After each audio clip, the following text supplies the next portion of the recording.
6월 4일 주일 오전 예배 설교 말씀을 나눠드리겠습니다. 본문은 베드로전서 1장 18절에서 25절까지 말씀이고 제목은 어떻게 살 것인가 세 번째 시간입니다. 어느 신혼부부가 있었습니다. 남편은 아내를 너무너무 사랑해서 출근하면 집에 홀로 있어야 되는 아내에게 미안해서 작은 메모지에 사랑합니다 라고 쓰고 그 쪽지를 이곳저곳에 숨겨놓았습니다. 아내가 옷을 입고 호주머니에 손을 넣으면 이상한 것이 잡힙니다. 사랑해요 라는 말입니다. 아내는 놀랍고 행복했습니다. 물을 마시기 위해서 냉장고 문을 열면 거기에도 사랑합니다 라는 쪽지가 있었습니다. 밥을 먹기 위해 냄비 뚜껑을 열어도 화장품 뚜껑에도 심지어 신발 속과 화장실 휴지에도 당신을 정말 사랑합니다 라는 글이 적혀 있는 것이었습니다. 집안 어느 한 구석에도 아내를 사랑하는 남편의 마음이 닿지 않는 곳이 없었습니다. 아내는 너무 행복했습니다. 또한 너무나 감동했습니다. 그러나 그것도 하루 이틀이지 세월이 흐르니까 밥하려 할 때마다 옷을 입을 때마다 화장품 뚜껑을 열 때마다 뻔한 단어 사랑해요라가 쓰여진 종이는 더 이상 감동이 아니었고 늘어남만 가는 쓰레기에 불과했습니다. 왜냐하면 말만 있고 행동이 따르지 않는 사랑이었기 때문입니다. 우리는 항상 진심으로 사랑받고 싶고 또한 진심으로 사랑하고 싶은 마음이 있습니다. 하지만 진심으로 사랑하는 것이 두렵고 또 어려운 이유에 대해서 생각을 해보면 진심으로 사랑을 주어도 진심으로 사랑이 오지 않았던 기억이 더 많기 때문일 것입니다. 우리가 예수 그리스도를 믿는 것은 단순히 구원받는 것만을 이야기하는 것은 아니라 내 안에 예수 그리스도가 사시는 것이며 이제는 내가 옛사람이 아닌 새사람이 되었다는 것을 의미합니다. 그래서 바울은 갈라디아서 2장 20절 말씀에 내가 그리스도와 함께 십자가에 못 박혔나니 그런즉 이제는 내가 사는 것이 아니요 오직 내 안에 그리스도께서 사시는 것이라. 이제 내가 육체 가운데 사는 것은 나를 사랑하사 나를 위하여 자기 자신을 버리신 하나님의 아들을 믿는 믿음 안에서 사는 것이라 라고 고백을 했습니다. 그러니 이제 나는 옛사람을 버리고 예수 그리스도와 함께 부활한 새로운 사람이 되었음을 믿고 사는 것이 바로 그리스도인의 삶인 것입니다. 그런데 오늘 베드로는 소아시아 5지역에 있는 유대인 그리스도인들에게 보내는 편지 내용 중에서 본문의 말씀 베드로전서 1장 22절에서 이렇게 쓰고 있습니다. 너희가 진리를 순종함으로 너희 영혼을 깨끗하게 하여 거짓이 없이 형제를 사랑하기에 이르렀으니 마음으로 뜨겁게 서로 사랑하라. 아멘. 오늘 베드로는 유대인 그리스도인들에게 왜 이런 글을 남기게 되었을까? 아시겠지만 이 나그네로 타국에서 살아가게 되면 같은 동족을 많이 의지하게 됩니다. 미국 같은 곳을 보면 한인들이 많은 이곳에는 교회를 중심으로 한인 사회가 뭉쳐있는 것을 볼 수 있습니다. 하지만 이런 곳에서는 항상 일어나는 문제가 있는데 바로 사람의 마음을 깨트리는 그런 불신들이 일어났다는 것을 우리가 볼 수 있습니다. 여러분 언제 사람의 마음에 이 불신이 생기고 사람에 대한 정이 사라집니까? 거의 대부분 사람에 대한 믿음이 깨어질 때입니다. 진실한 마음을 주었는데 받는 사람의 마음이 거짓인 것을 알게 될 때에 이 사람에 대한 불신은 클 수밖에 없는 것입니다. 요즘 인터넷 검색을 하다 보면 자주 보게 되는 것이 사람이 미워지게 되면 어떻게 해야 하는가? 회사에서 미운 사람이 생겼으면 어떻게 해야 하는가? 나는 왜 사람이 미워졌나? 이런 검색어들을 볼 수가 있습니다. 그만큼 사람에 대한 미움, 분노, 원망이 커져가는 것을 보게 됩니다. 이것에 대한 많은 책과 글이 나오고 있지만 여전히 사람에 대한 미움과 불신에 대한 질문들은 더 많이 있는 것을 보게 됩니다. 당시 소아시아 5지역에 사는 유대인 그리스도인들 가운데 사람에 대한 미움, 불신들이 있다는 것을 베드로가 알게 되고 그들에게 말하기를 뜨겁게 서로 사랑하라 라고 말을 하고 있는 것입니다. 베드로는 서로 뜨겁게 사랑해야 될 짧은 이유를 말하기 위해서 베드로전서 1장 18절부터 21절까지의 말씀을 하려고 있습니다.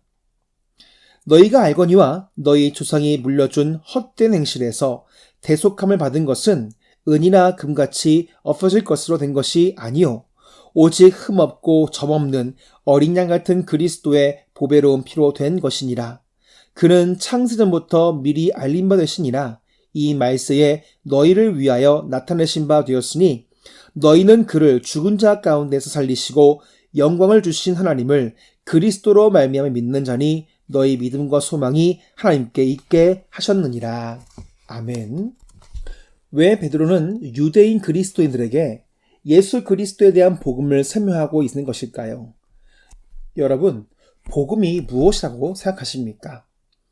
복음을 한마디로 압축하면 사랑입니다. 요한복음 3장 16절 말씀의 핵심이 무엇입니까? 하나님이 세상을 이처럼 사랑하사입니다. 그 사랑의 결과가 무엇입니까? 바로 하나님의 독생자 예수 그리스도를 십자가에서 우리를 위한 대속 제물로 주신 것이었습니다. 여러분, 만약 하나님께서 가식적으로 인간을 사랑한다라고 말만 하시고는 자신의 아들을 주시지 않았다고 한다면 우리는 어떻게 되었겠습니까? 그 어느 누구도 살지 못했을 것이고 우리가 죽으면 모두가 지옥의 형벌을 면할 수 없게 되는 것입니다. 하지만 하나님의 사랑은 진실한 사랑이었기 때문에 그가 하신 말씀대로 자신의 아들을 우리를 위해 십자가에 내어 주셨습니다. 그래서 요한일서 4장 8절 말씀에 하나님은 사랑이라 라고 말씀하고 있는 것입니다. 소아시아 5지역에 사는 유대인 그리스도인들도 교회로 모여 공동체로 생활을 했지만 여러 가지 어려운 생활이 이어지고 환영받지 못하는 나그네로 살아가는 생활로 인해서 거친 말과 분노와 미워하는 마음과 싸우는 일들이 많이 일어났을 것입니다.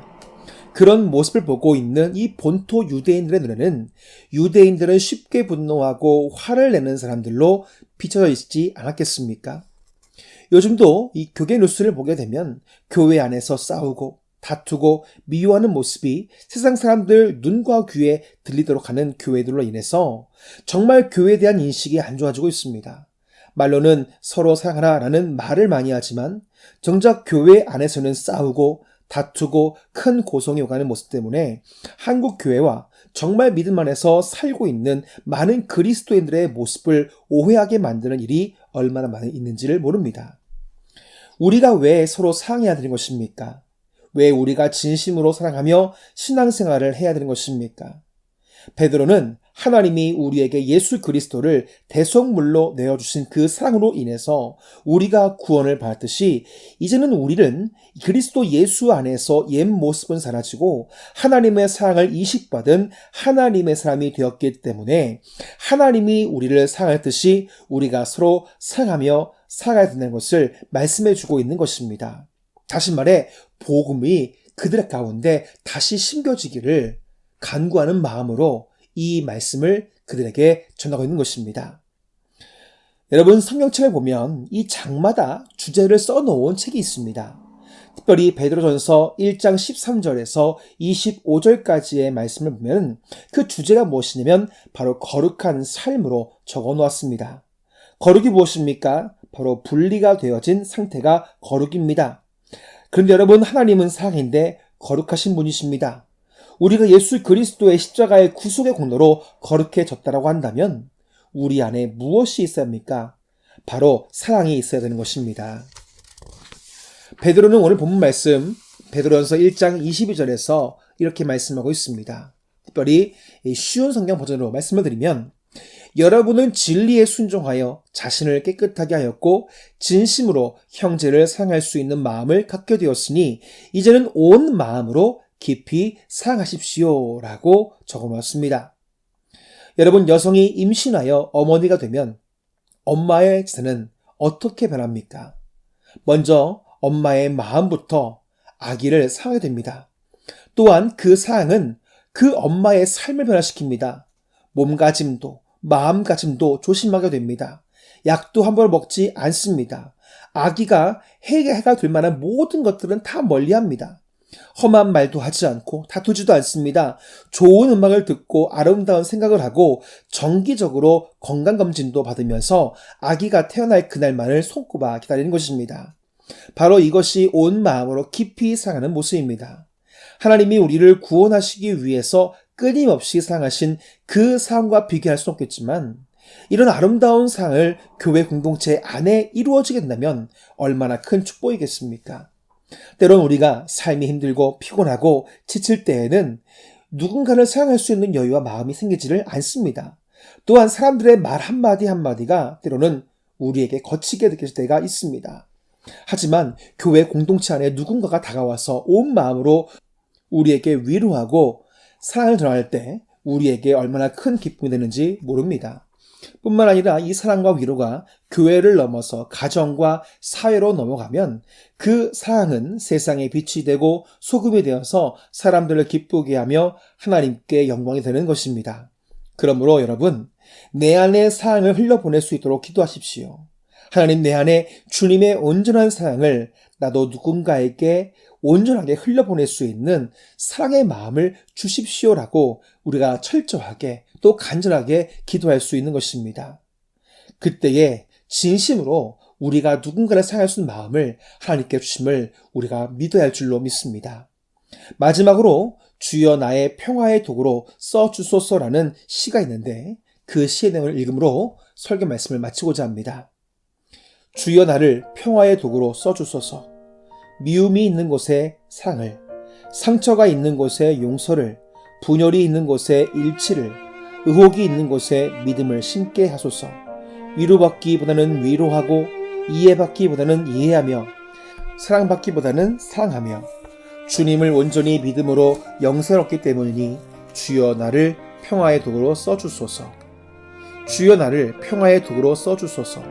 오류가 있는 곳에 진리를, 절망이 있는 곳에 희망을, 어둠이 있는 곳에 광명을, 슬픔이 있는 곳에 기쁨을 심게 하소서.